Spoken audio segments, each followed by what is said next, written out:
Ah, bon, à ce qui paraît, la chaîne Pokéshow diffuse le premier épisode d'une nouvelle série en ce moment.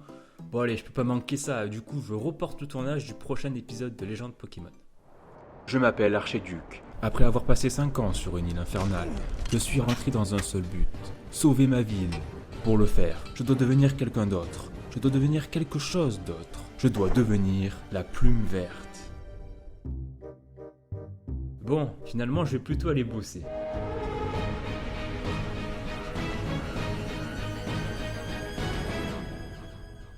Oh, vous savez quoi, il fait trop beau pour aller travailler, je vais plutôt aller me reposer tranquillement, profiter du soleil, et pour ça je connais l'endroit parfait. Vagolone, je vais même en profiter pour prendre des photos et aller me baigner. Je vais m'éloigner un peu, comme ça je serai au calme. Ah, enfin tranquille, pas de monstres ni de légendes. J'ai parlé beaucoup trop vite, sans le savoir, je me suis fait emporter par un courant marin. J'enfile vite fait mon masque pour respirer, et en face de moi se trouve ceci. Une cité complètement engloutie. J'en avais déjà entendu parler, mais je ne savais pas qu'elle se trouvait dans la baie Vagolone. Va falloir que je surveille mon niveau d'oxygène, mais puisque je suis là, je vais explorer cette chose. Plus j'avance et plus les courants marins sont forts, il devient de plus en plus difficile de progresser. Sur les murs, d'étranges symboles. Comme je n'ai pas le temps de les déchiffrer, je prends des photos. Ces ruines sont fascinantes et je trouve à quelques endroits des objets plutôt anciens qui doivent sûrement dater de la même époque. Je tombe notamment sur un vieux sou, un vieil écu, mais aussi un vieux ducat. C'est de la merde, Didier.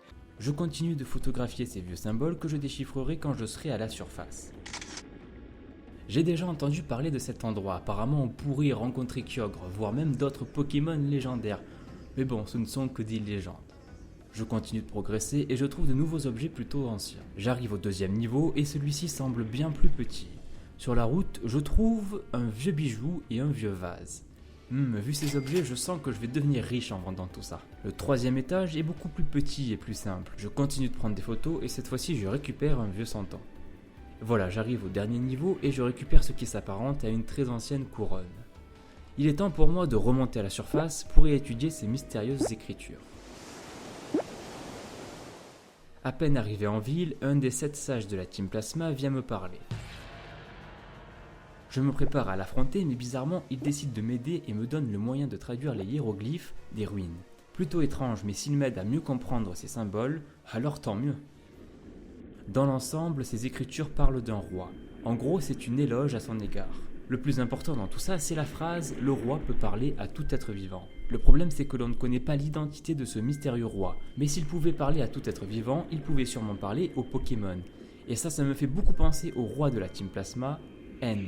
Vous savez, il y a des rumeurs qui circulent sur lui. Selon certaines personnes que j'ai pu rencontrer, il serait en réalité un Zoroark. L'hypothèse est plutôt crédible, mais je n'y crois pas vraiment. Lilien, le sage de la Team Plasma, m'a expliqué comment déchiffrer les hiéroglyphes. Il m'a aidé, il doit donc sûrement s'intéresser lui aussi à ces mystérieuses ruines. La Team Plasma semble s'intéresser aux ruines. Le roi peut parler à tout être vivant. N est le roi de la Team Plasma. C'est louche et je pense que N est le descendant du roi mentionné dans ses anciennes écritures. C'est peut-être faux, mais en tout cas ça explique pourquoi Getis a recueilli N, pourquoi il a été couronné roi, mais ça explique aussi pourquoi N a le don de parler aux Pokémon. Il fait partie de la famille royale de Unis et tient ce don de ses ancêtres. Je veux en savoir plus sur ces mystérieuses reliques trouvées tout à l'heure dans les ruines. Pour ce faire, je décide d'aller voir un Pokémaniac. Hey, pas mal, je vous achète tout ceci pour la somme de 1 706 000 Pokédollars. 1 706 000 Pokédollars ? Je suis riche. Salut là-dedans. Waouh, mais ce sont des reliques provenant des ruines des abysses, ça. Eh bien, elles sont en parfait état, merci de les avoir récupérées. Je vais emmener tout ça au musée, elles appartiennent à l'État après tout.